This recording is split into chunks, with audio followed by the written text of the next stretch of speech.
Oh, it didn't count us down. We're live. We're live. Apologies Woo! for the delay there, everyone. We had some technical difficulties, but we're here. And thank you, Grant Faulkner, for joining us. Very excited to have you coming here. Yeah, thanks for having me, Tara. I can't wait to answer questions about NaNoWriMo and more. I know NaNoWriMo is like one of our kind of favorite events at Kobo here during the year as well. So I'm excited to get to talk to you about it.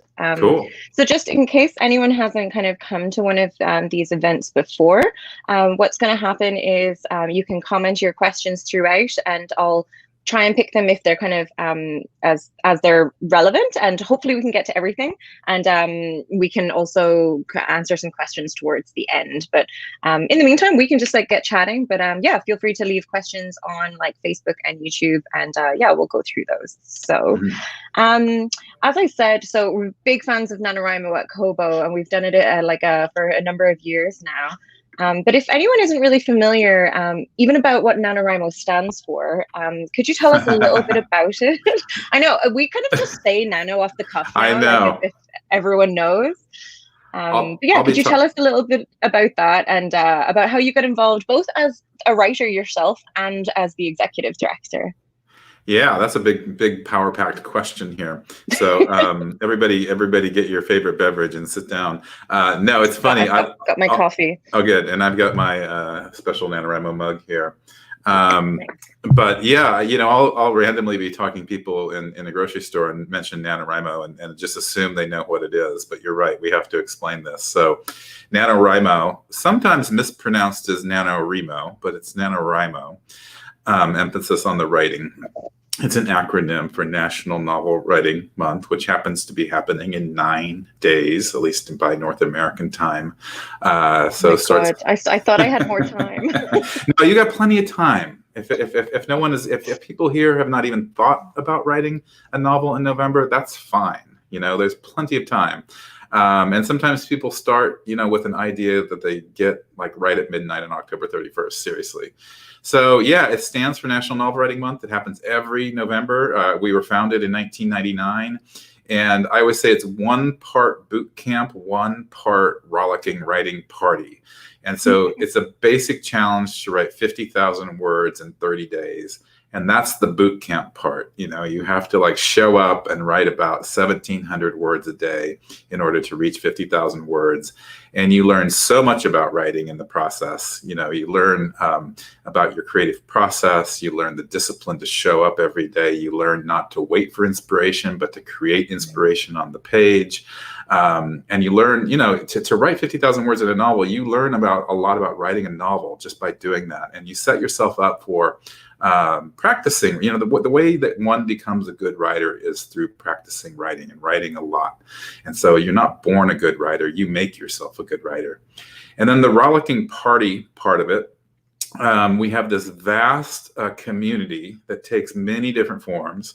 Part of it is online and part of it is on our NaNoWriMo website. So that's another thing. Sign up, nanowrimo.org. It's free. Got nothing to lose and a novel to gain. And so you can sign up. I like that phrase. You should get that on a t-shirt. Like, that's a good one. Yeah, it's all free.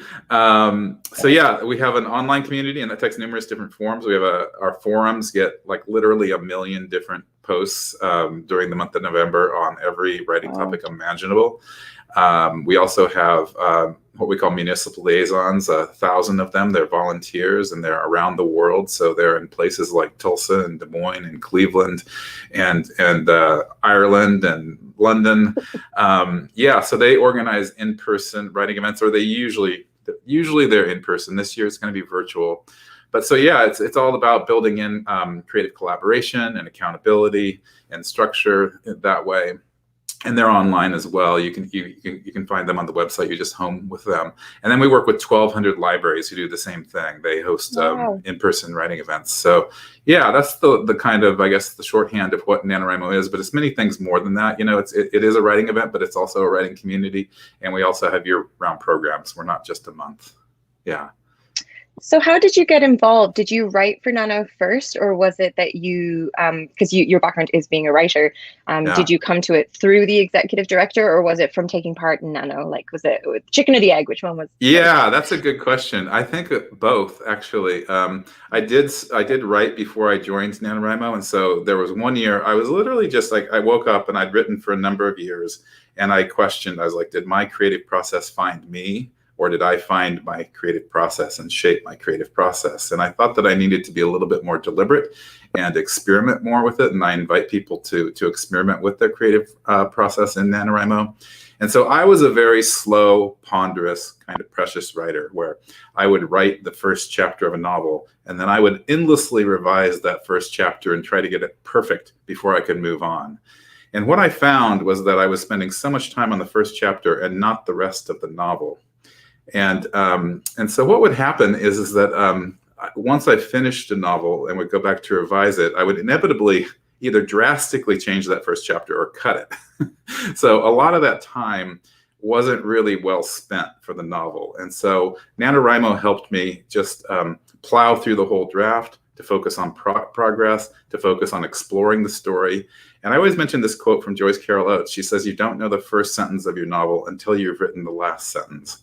And so I think that there's a Oh, I love lot. that. Yeah, there's a lot there and that's why like that emphasis on exploring your story and reaching the end. And then you can go back and perfect that first chapter. You can go back and revise and kind of stitch things together and reshape things. So yeah, that's what NaNoWriMo gave me creatively. And then professionally, Chris Beatty, the founder, the author of the book No Plot, No Problem. So if you don't have a plot, if you don't have a story idea, that is part of the framework of the event in some ways. Right.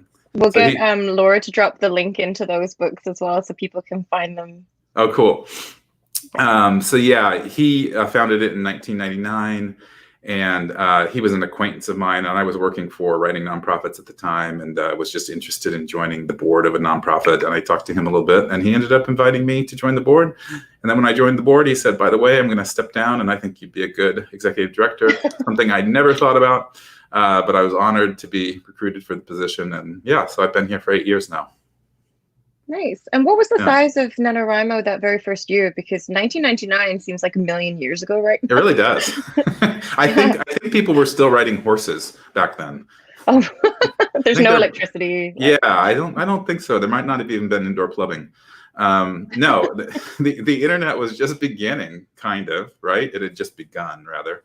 But yeah, 1999, I think Chris looked over at his bookshelf. He was an avid reader, a passionate reader, and he wanted to write a novel. He hadn't taken, writing classes. He didn't have an MFA, but he looked at his novels on his shelf and picked out some of the more slender volumes. So think Great Gatsby or Catcher in the Rye. And he estimated that they were more or less 50,000 words. And then he did some very complicated math and divided 50,000 by 30, the number of days in most months, I think, and came up that, thought that this was doable. And so he invited 21 of his best friends, and everything they did that first year, he had no intention of founding a creative phenomena. He had no intention of founding a nonprofit. He just wanted to write a novel with friends. But everything they did in writing together in cafes, we still do today. And that's why we have the volunteers who organize writing events. And they also gamified writing. They made it really fun. They would challenge each other in these interesting ways. Like they might sit down and see who could write 500 words first, and whoever got the 500 words first would get some prize, like a latte. And we still do this. We do what we call word sprints to help people get over writer's block or produce more words and explore their stories. Or they might, after they got all caffeinated up and had numerous glasses of water, the challenge would be like, you cannot go to the bathroom until you've written 1,000 words. And this is still the best writing challenge known to humankind in order to produce words really fast. Those are good tips. Yeah. We can definitely be like chug coffee and water and then just write ferociously. Yeah, if you really need the words, that's a good way. Yeah. Why in November? Is there any reason in particular that it occurs here? Because I think a lot of people would think, January is your new year and you want to go into writing a novel, and then that's also got an extra day. It helps with that word count. Yeah. What about November? The extra day, yeah, could help. It changes the math. Yeah, November, it really basically, like, if you can write a novel in November, you can write a novel anytime. And I think it's not so much about the month, but just, because part of writing a novel of NaNoWriMo, part of its premises is don't wait for the perfect conditions to write a novel. So many people say, I want to write a novel someday. And when you say that, someday just tends not to happen because you're waiting for those perfect conditions, the perfect time. And so November, I think, is kind of metaphorically perfect of like, let's just do it this month. It's random. There's really no reason to it. But if you want to be a writer, you're going to have to write in November and February and April, other times of the year as well. So, and it's also random in the sense. That myself. Yeah. And I was going to say also, I'm emphasizing the sort of, writer, people who want to be, kind of, long-term writers or year-round writers. We have a lot of people who just do it for the month, and they just like getting together with friends to write, and that's perfectly good too. So I don't want to discourage people. Yeah, for sure.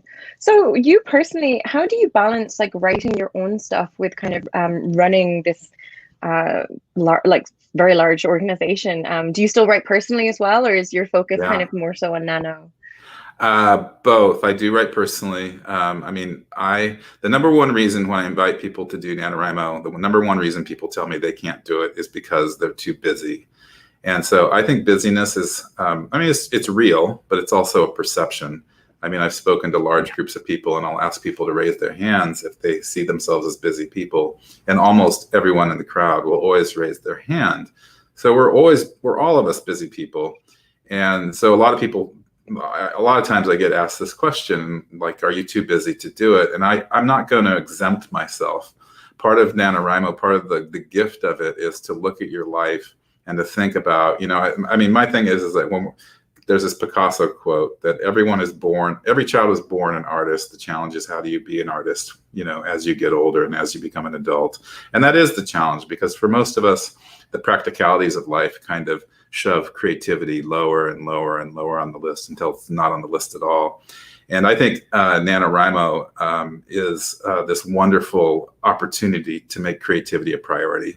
And so I usually go on what I call a time hunt about this time of the year and track how I use time during the day. And so if I'm using social media for 2 hours, if I'm watching like a Netflix show every night, I kind of tally up those moments and see if I could give up something for a month in order to make more time to write, or wake up a little earlier, or stay up a little later, or use the weekends to do some power writing, or write a little bit on my lunch break.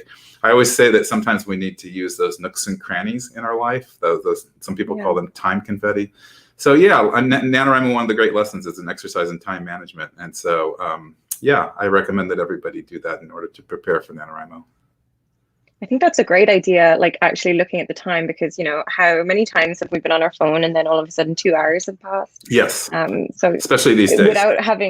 Without kind of writing that down, like, do you just like write it in a notebook, or you just keep track of it yourself?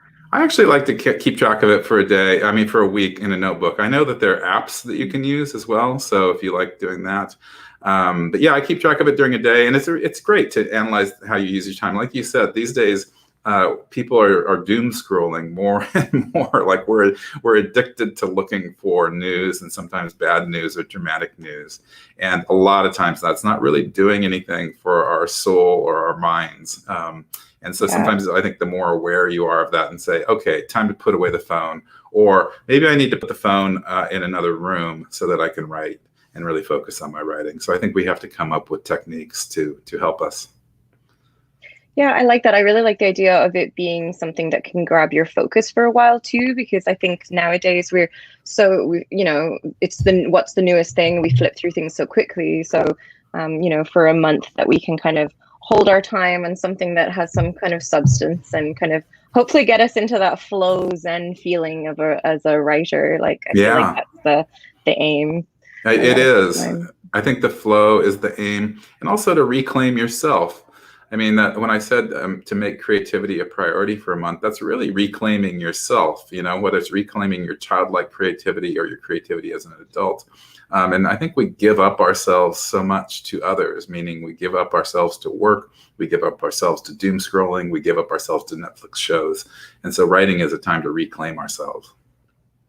Yeah, absolutely.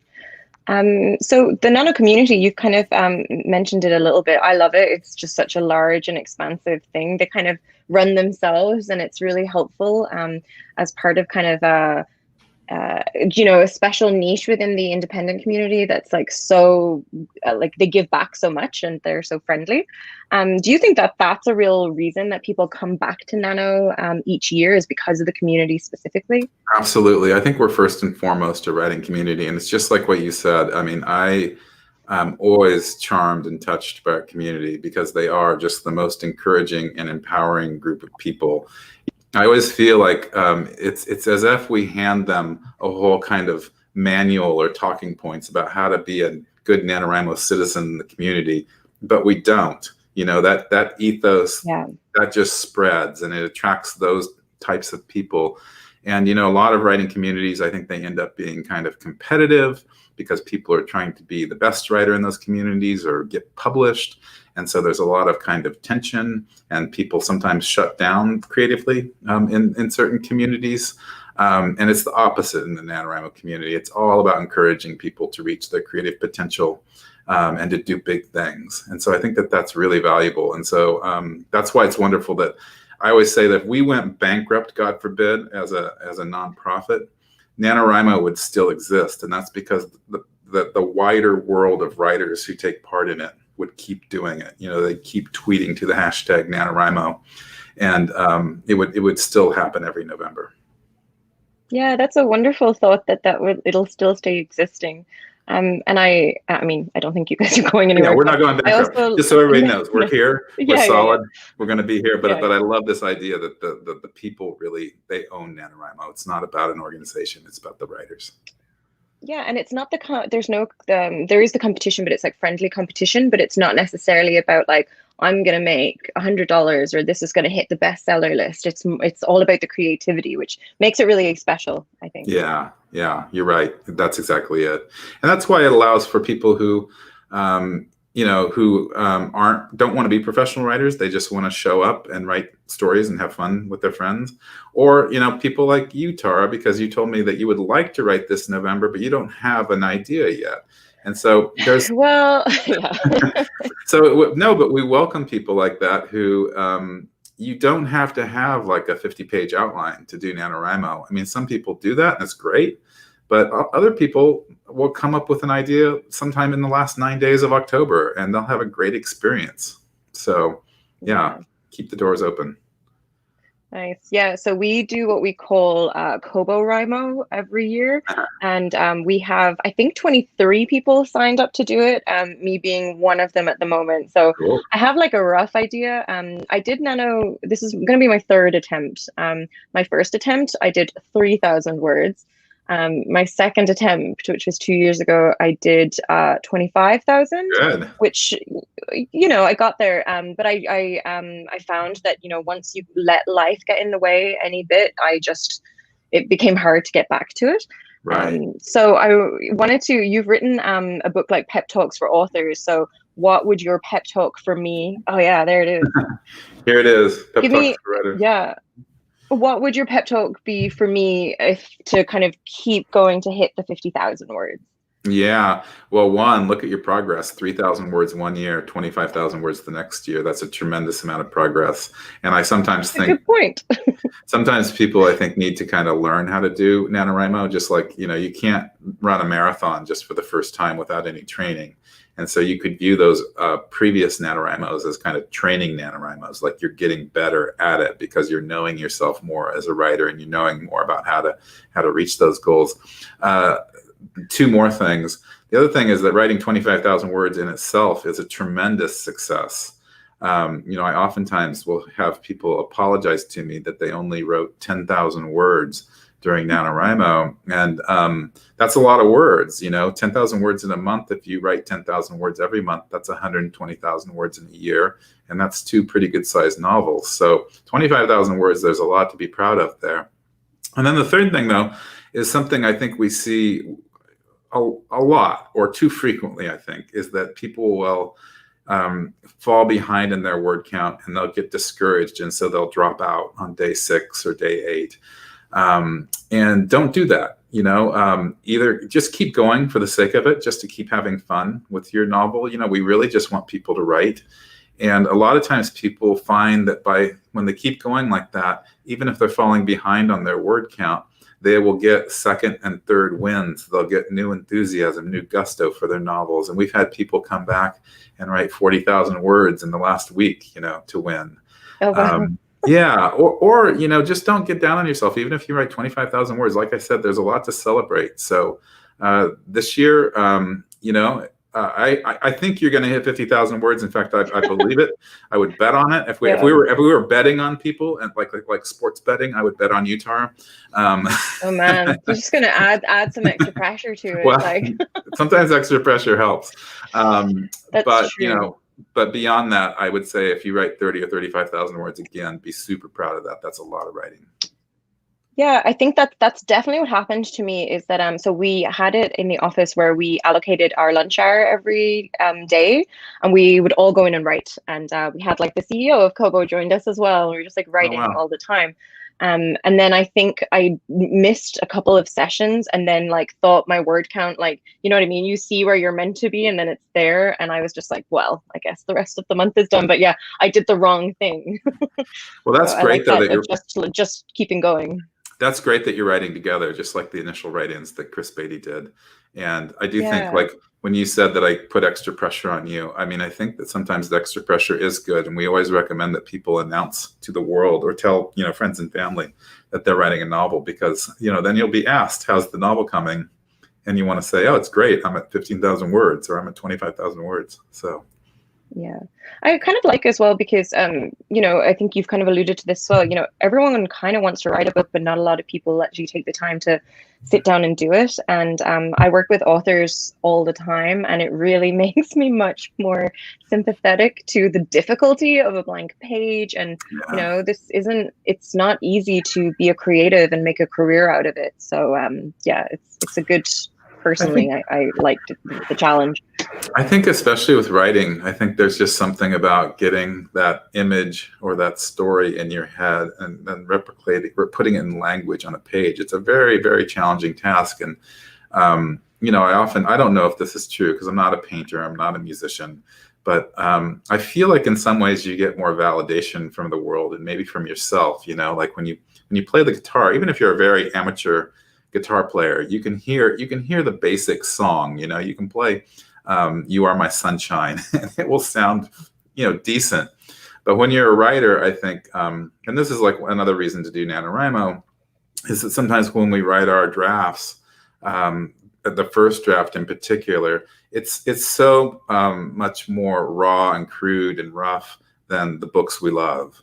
And so we compare it to these perfect books, and that can often be discouraging. It can bring out our inner editor, it can bring out our sense of perfectionism.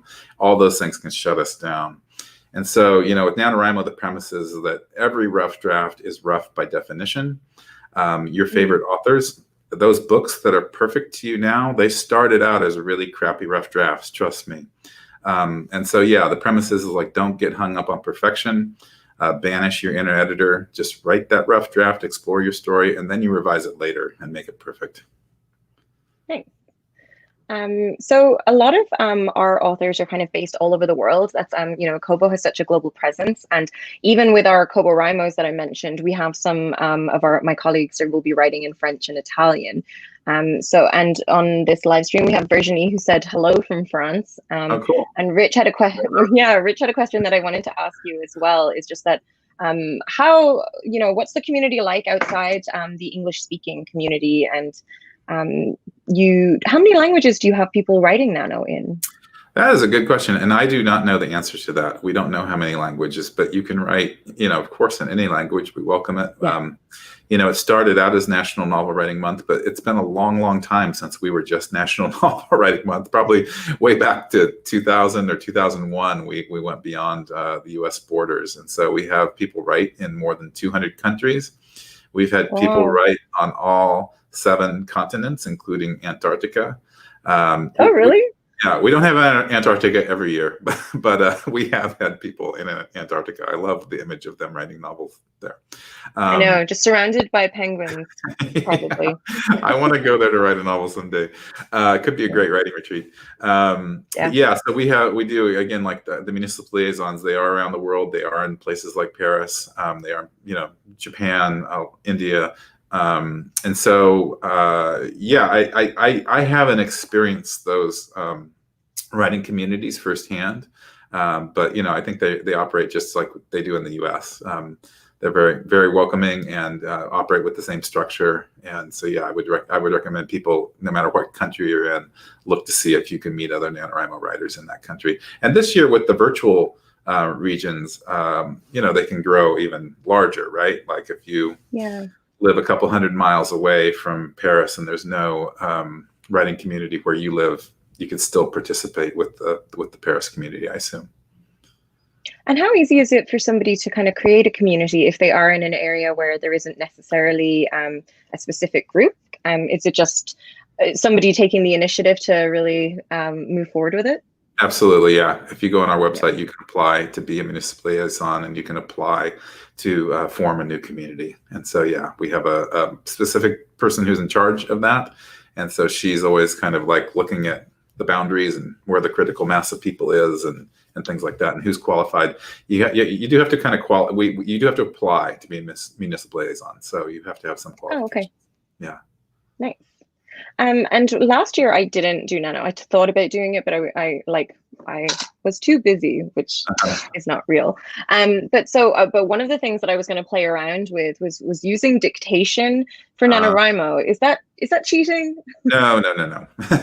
Writing is, yeah. I've used dictation before. I used to have back and arm problems, and I had to use it. Back in the early days, I used it, and it was very awkward. But I know it's very much more advanced now, and that you probably can write faster technically dictating than typing, I'm assuming. Yeah, I think so. Yeah, but that's not cheating. I mean, getting words on the page, any way you can get words on the page, and that they're creative words, they're your words, that's not cheating. So yeah, we have a lot of people who use dictation software to write their novels. Yeah.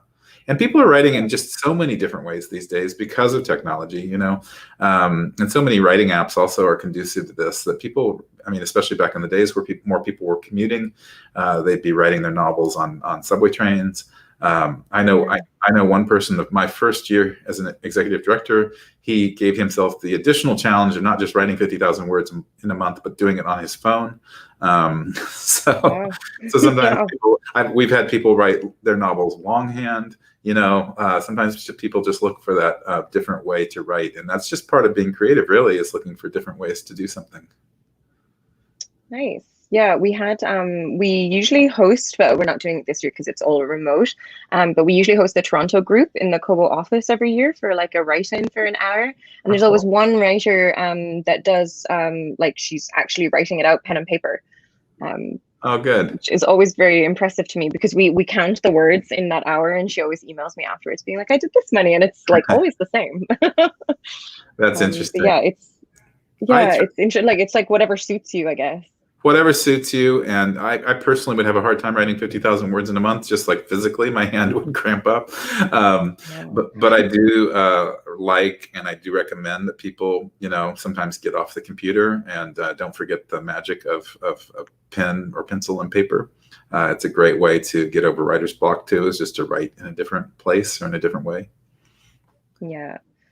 Dorothy just had a comment there saying that there are people who love writing on antique typewriters. Yeah. That's really nice. I'm sure that there's kind of a satisfying thing of like hitting the line across each time. Yeah, it's a different tactile experience, I think, and that affects the way we think about words and stories. So, yeah. Yeah. As with the kind of everything that's happened in 2020, have you seen an uptick in people interested in NaNoWriMo? As the pandemic is kind of causing people to stay home a lot more, we have more time because there's less activities and stuff. Do you foresee this being kind of like a bigger year? I hope so. It is certainly a challenging year, and back last spring, I've talked to a lot of different writing organizations and writing softwares, and almost across the board, everyone experienced a surge last spring. I think people were channeling, a lot of people were channeling their anxiety about the pandemic into, checking off things on their creativity bucket list. If you can remember, that's when everyone was baking sourdough bread and posting it on their Instagram feeds. I don't see any more sourdough bread. Yeah, I bought my first puzzle like a couple of weeks ago, so I was like really late to the puzzle trend, but just like ticking those pandemic boxes, Right. It's like a bingo card, pandemic bingo. Exactly. So yeah, we saw an upsurge in the spring, like a lot of people, and then it leveled off in the summer, and it's still pretty level. Like our numbers are pretty much in line with last year's numbers. I definitely have heard a lot of concerns from writers because even though people are more locked at home and it's a different time, and in some ways it's more conducive to writing, in some ways it's less conducive because of general anxiety in the world, whether it's health anxiety or economic anxiety or political anxiety. There's a lot going on. And I definitely have heard from people that they think that November is going to be too stressful for them to focus on a novel. And it's an interesting question, because I definitely understand why somebody would just kind of feel like their mind is too crowded to also include a novel. But I think I'd advise people that a novel can give you a break too. It can open up space in your brain. It can provide a relief. Also, if you're concerned about the energy that you might need to put into things like political activities, I think creativity will nourish those activities and help give you energy and imagination and creativity in other ways. So I still think it's a great time to write a novel. I think we, again, have to make room in our lives to be creative and to make room to prioritize creativity, no matter what's happening in the world, even this November. I agree with you. I think that it's probably quite cathartic and goes back to what we said about achieving that flow state that you kind of get when you're writing, that you don't really realize that you're in it until afterwards. And you're like, oh yeah, I feel very refreshed now. Yeah. And I was going to ask you, Tara, to define the flow state, but I think you did right there.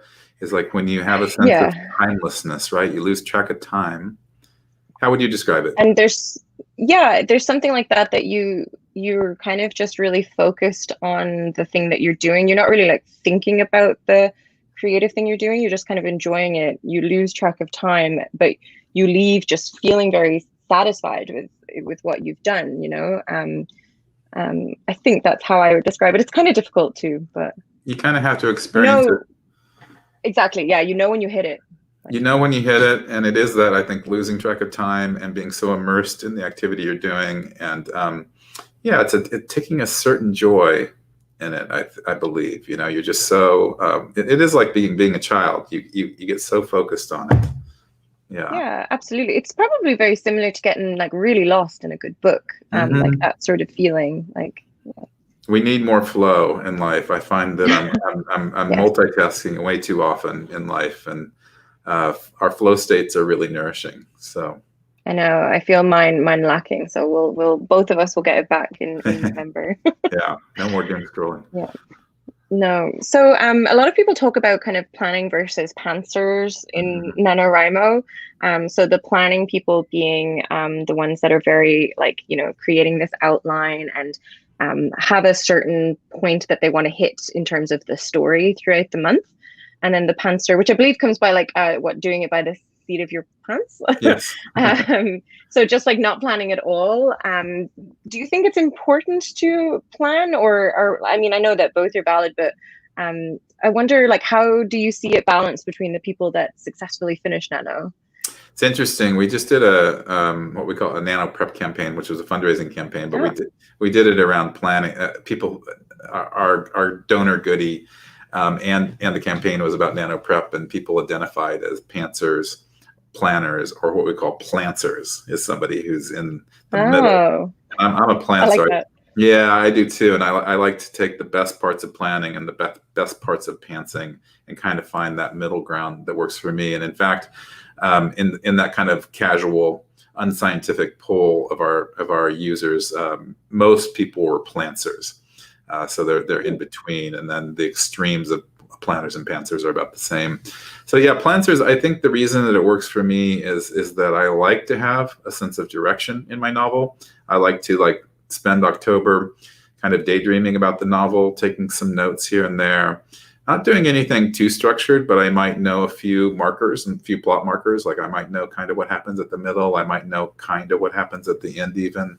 But I like to also write for a sense of mystery. And I think that is necessary for any novelist, whether you're a planner or a pantser, is to write for a sense of mystery, to write to answer questions, or find those answers and convey them in a way.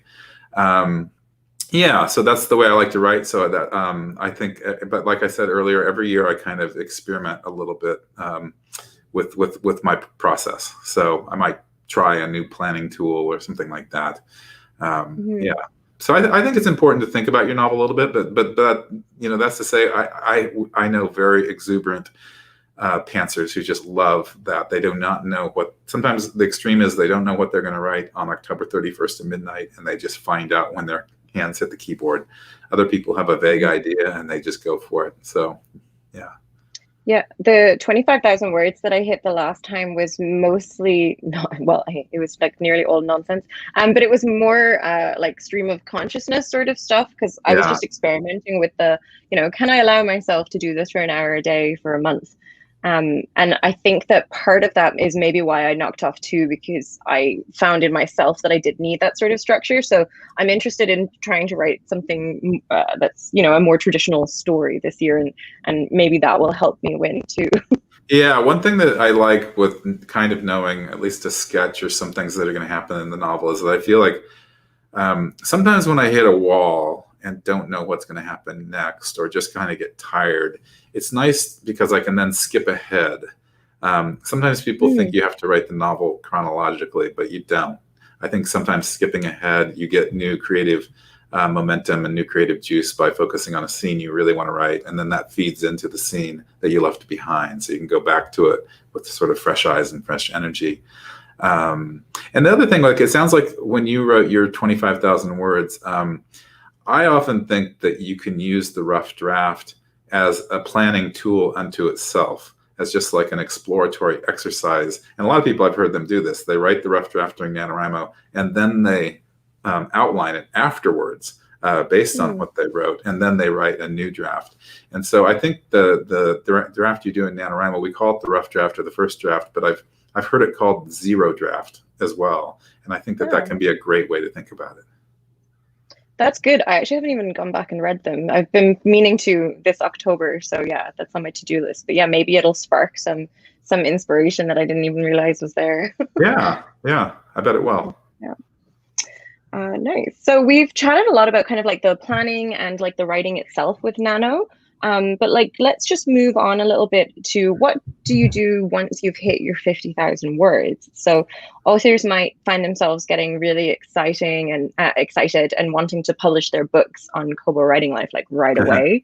But what would your advice be to authors that are kind of finished? Because like you said, these are kind of like zero draft, I think when you tell people, like you're saying, your friends and family, when I kind of tell my friends the concept, they think that it's like, oh, you're going to have a finished novel at the end of the month. And it's like, no, that's not it's not really the aim. But yeah, what would you advise authors to do, December, not 1st, but, maybe December 7th? Yeah, that is definitely not the aim. We've never told anyone to publish their 50,000 words or more afterwards without revising their novel. We believe in revision, and this is just a very rough draft. So yeah, I think even spending more than a week away from your novel, whatever you need though, spend a little time away from it and then come back to it with fresh eyes, and you can read it and you can look at it more objectively.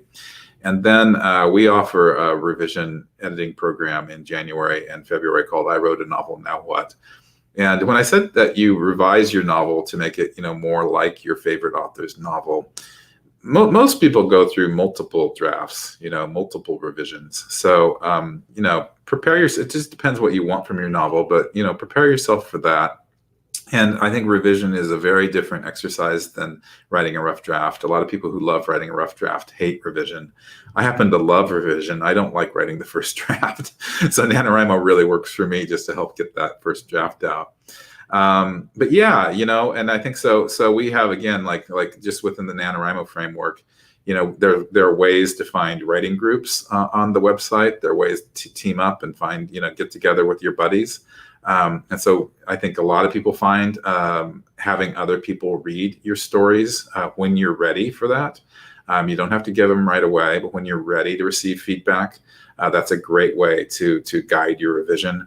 And I think, just by, again, taking part like in our program or finding other, resources to kind of teach yourselves how to revise, and then just doing it. Like most things, most of the learning happens in the act of doing. So don't put up too many obstacles. Per the planning pantsing discussion, I've talked to people who are essentially professional novel researchers. Like they will research their novels and they love researching so much that they don't end up writing the novels. they research for a long time, and at some point it's just good to leave all that planning behind and to just jump in and do it. And so you learn by doing, really. Yeah, I love that idea of wanting to be a novelist but accidentally becoming a historian. Just like doing all this research. Yeah. So, maybe that'll be my novel. I'll write about a character who's endlessly researching a novel. Yeah, I love it. Really meta. Yeah, really meta. Yeah. So I like that I wrote a novel now. What sort of things do you offer there? Like what kind of advice? I guess the first thing would be kind of taking a break, and I think Rich has said that in the comments there, to just kind of like step away from what you've written for however long is comfortable for you. But then kind of, would you say like the editing is the first thing, or to kind of like continue writing, or just the rereading aspect? People have a lot of different techniques. I think sometimes people, unfortunately, will do a line edit, meaning they'll kind of like focus more on fixing the grammar and the individual sentence things. And I think after a first draft, especially a NaNoWriMo first draft, it's really good to look at the bigger picture kind of structure, plot, kind of characterization issues. And so really start from more of that 50,000 foot view instead of that 5-foot view over your novel. So yeah, look at it in terms of like a big picture. And I think that, again, that the advice I gave earlier of actually outlining your novel after writing the rough draft, I think going back and writing a new outline for it and really thinking about what works and what doesn't work. Getting feedback from your peers definitely helps a lot. Although I have to say, I don't do that, or I do it very late in the process. I like to really sit with my novel and only hear my voice. Sometimes if I give it to people too early and I hear their take, it can lead me astray, I guess, or I'm just confident that I can figure it out myself. So I don't want to put too much pressure on people about the feedback on the writing group part. I think it's great. It works for many people, but it doesn't work for everybody. But yeah, and I think that, a lot of people will end up, once they've written several drafts, if they have the means, because this costs money, but they might hire a professional editor before they submit it to agents, or even after they submit it to agents, or they self-publish, So, that's part of our program too, is to educate people about the next steps. I think as the role of the writer in the publishing journey has changed a lot, especially in the last 5 to 10 years. And so there are a lot of decision points and a lot of things to think about in terms of like, who are you as a writer and what do you want from the book you wrote? Do you want to go the traditional route, which it will take a lot longer. Finding an agent takes a long time. For your agent to find a publisher, that takes a long time. And to be traditionally published, that also takes a long time. So there are 3 kind of big, long legs there. So it could take years. Whereas self-publishing, you have more control. You can publish your book more quickly. And so it just, different things work for different people. It depends what you want from yourself as a writer and what you want from your book. Nice. Rich just had a question there. Has KWL considered writing a story based on a publishing company? Maybe Rich, maybe that's now, if somebody in the KWL is listening, they can write something. There was, when we did it one year, one of my colleagues did write something that was set in the KWL office, I think, just using, because it's an old yeast factory warehouse building. So they used it as a kind of scene just, wood walls in this big area. So, well, I will say that we do have people who write novels together. There are collaborative novels, and we see more and more of that these days. I think that the online tools really facilitate that. And so, yeah, I think a Kobo group novel would be fascinating. We'll have to. I'll take this offline to the team. Yeah, take it offline. I hope I'm not sparking any sort of. You could, get into creative arguments or something like that. But no. No. Yeah, I think it'll be fun. Yeah. So we kind of mentioned about how, like, November can be potentially stressful for people, but I hope not. But you guys also do Camp Rimo. So can you tell me about that? Yeah, I always describe it as a more casual version of NaNoWriMo. It's similar in premise in that it operates with a goal deadline framework that we think is a creative midwife. But you can set your goal. It can be, 10,000 words or 100,000 words. And it's more open. You don't have to write novels. You can write memoirs, epic poems, collection of short stories. You can revise. So really, it's about goal deadline, but that's looser. Fewer people participate, but still a lot of people participate. About 75,000 people sign up, and that's in April and July. I didn't say earlier, I guess, how many people signed up for NaNoWriMo, but about 300,000 people around the world sign up in November. And then another 100,000 kids and teens sign up for our Young Writers program. So Camp NaNoWriMo, we're doing more and more. Like when I said we have year-round programming earlier, that's one part of our year-round programming. We also have the capability on the site that's similar to like Fitbit. If you've ever experienced Fitbit, the goal, the tracking of your steps. Yeah. And so you can set goals for your writing throughout the year. Of like, if you wanted to write for 2 weeks in February, if you wanted to write 15,000 words between February 1st and February 15th, you could set up a goal and a deadline with that period, or you could set a goal for the whole year. I always say that we're like Fitbit for writers, except that we existed before Fitbit. So Fitbit's really NaNoWriMo for walkers. NaNoWriMo was around before the internet, remember? The very beginning, at least. Yeah. And so Camp Rimo, it goes from kind of April to June, but it sounds like it's kind of it's not as strict with the 30 days. I'm sorry, I didn't explain that well enough. It's 2 sessions of it. One is in April, so the month of April, and then session 2 happens in July, and it's the month of July. So it starts on July 1st, and it's on the last day of July. So and then we're in the process. We'll have other types of miniature events that we'll add throughout the year to give people different types of challenges. I love that. I think I've heard you mention NaNoWriMo as kind of like it's the biggest writing event in the world. Is that accurate? I have never heard of anything anywhere close to this. Yeah. So, yeah. And if you hear of something, let me know. I will. It's really exciting to be able to say you're taking part in something like that, that it's just this kind of global thing with 300,000 writers is incredible. Yeah, it is. And I think that that's part of the magic is that a lot of people, when I mentioned that community earlier, I mean, you can feel the community, motivation from the local people you might know, and you can feel a community motivation from people online in our forums. But there's a different type of motivation that's really galvanizing, I think, when you do feel the gusts of wind from the whole world writing together. And it can feel like that. If you go on hashtag NaNoWriMo on various social media sites, you'll just see so many posts of so many people doing it. And it's like so special to feel that energy. Nice. I really like that. I was going to ask if you had kind of like kind of a final word of advice for anyone that has 9 days left for Nano. Well, one, I think a lot of people, I see this online, they'll be, oh no, only 9 days.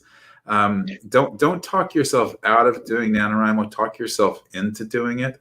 Like I said, a lot of people don't have a big idea or a big plan. They just start writing, and you can do that. Just do it, and do it to have fun too. NaNoWriMo is supposed to be about making writing fun. A lot of people focus too much on the anguish part of writing. So be playful and whimsical with your writing. And 9 days is also plenty of time to write a pretty good sketch of a novel. I haven't started sketching out my novel, by the way. I have Yeah, I have a faint novel idea, but I haven't had time to really sit down and think about it. And so I'm in the same boat most people are.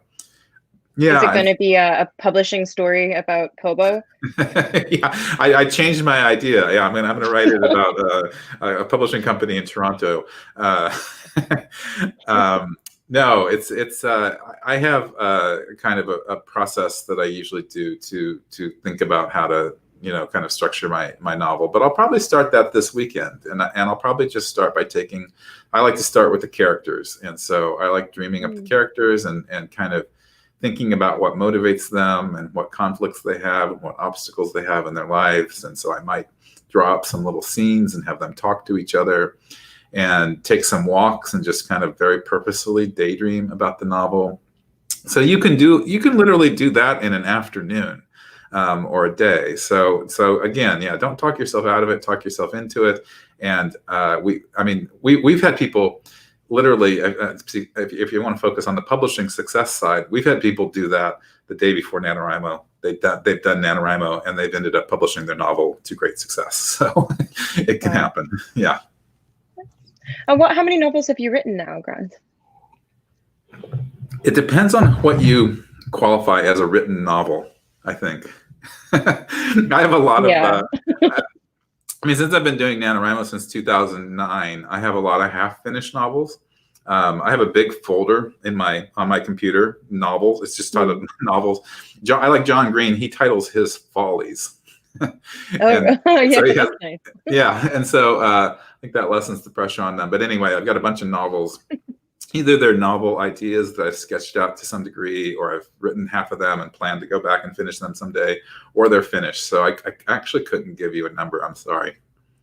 No, it's okay. Do you write kind of, are they all their own story, or are they kind of interconnected? Like, do you write series of your books? And I wonder if that's easier for Nano or more difficult.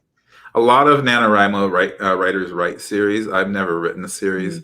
I would find it, I think, very challenging. It's been interesting, though, because I'll talk to a lot of writers who write series, and I'm always curious, like, do you plan the series before the first novel and just, plan books 1 through 5? And categorically, I don't think anyone has said that they do. I think they all start with one novel, and then it becomes a series, and then they work from there. So yeah, even if you're thinking about writing a series, just write that first book. Don't worry about writing, books 3 through 5.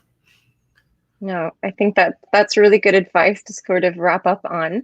So where can people go to learn more about you personally, and then about Nano as well? What are all the hashtags that we should be using in November?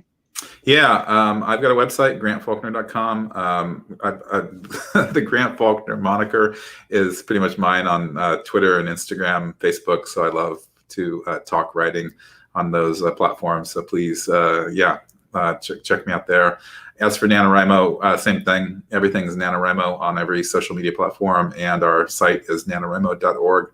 As I said before, it's entirely free, so just sign up. You've got nothing to lose, and you do have the gift of a novel to gain. And you asked something else there, didn't you? I'm forgetting it. Oh, just the hashtag that we should be using. Oh, yeah. There are different hashtags, and some of them we kind of created ourselves, and some of them the community did. But for instance, right now, the NaNoWriMo hashtag NaNoWriMo is probably the best. And again, that's cross-platform. But we also use hashtag NanoPrep for a lot of our novel preparatory exercises and conversation. And there's a whole hashtag Preptober that somebody else created and a lot of people use. So yeah, if you go on Instagram, you'll probably, or any social media platform, and start typing in NaNo, then a whole list of different hashtags will come up. But those are the main ones. Nice. And yeah, that's really good. And I'm assuming you're Grant Faulkner on NaNoWriMo as well, if people want to connect with you there. Yeah, good point.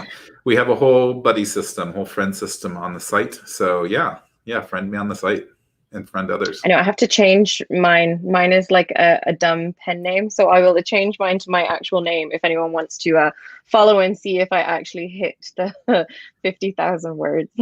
We'll expect updates on the KWL.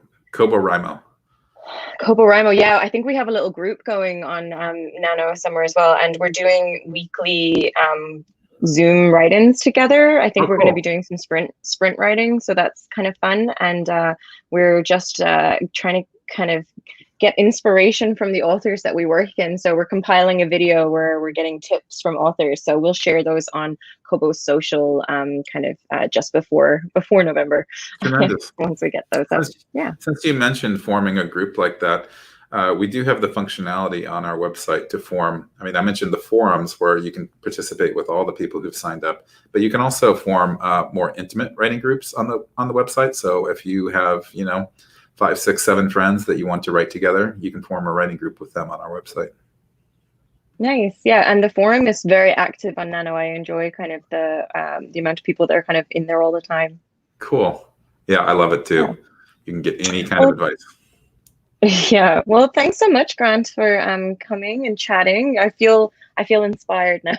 Good. And I do also too. Pressurized slightly, but it's fine. That's good pressure. Good pressure. 9 days, plenty of time, actually perfect. 9 days is the perfect amount of time to plan a novel. So yeah, exactly. And thanks for everyone for the comments and questions throughout. And I hope that anyone that is doing Nano also succeeds. It's just a really fun thing to do. And yeah, let us know. Let us know in the comments if you do hit it after the fact. That would be really interesting. And Grant, we hope to chat to you again soon. Maybe we can chat in the new year about those next steps for my quote unquote novel. That'd be great. That'd be great. Thank you so much, Tara. And thanks to everyone who showed up. These were great questions. Appreciate it. Okay, thanks. Bye.